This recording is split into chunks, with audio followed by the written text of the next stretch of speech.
Magandang umaga, Pilipinas. Live mula sa Pag-asa DOST. Alamin na po natin ang latest sa lagay ng panahon.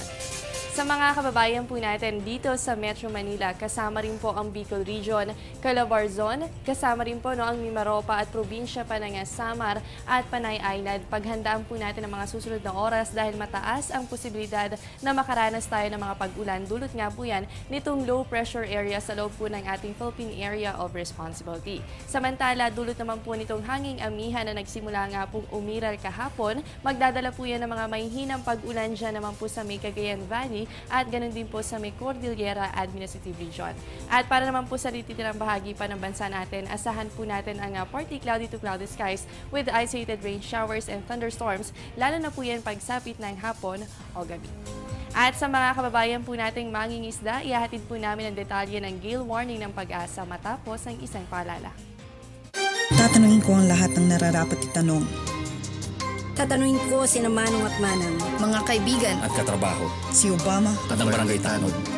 tatanungin ko ang mga taong dapat tanungin para sa mga bagay na dapat ipaliwanag. Para sa bansang kailangan magtanong. para sa kinabukasan ng ating bayan.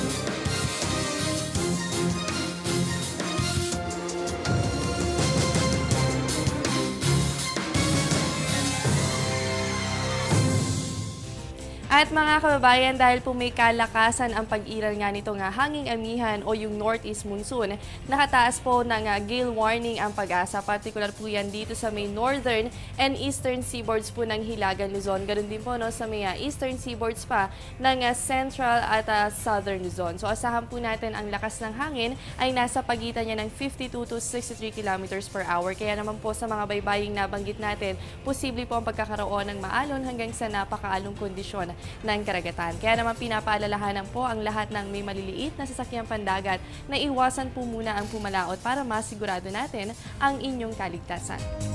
At yan muna ang latest mula dito sa Pag-asa DOST. Manatiling nakatutok sa Panahon TV Express kung saan walang pinipiling panahon ang pagbibigay impormasyon.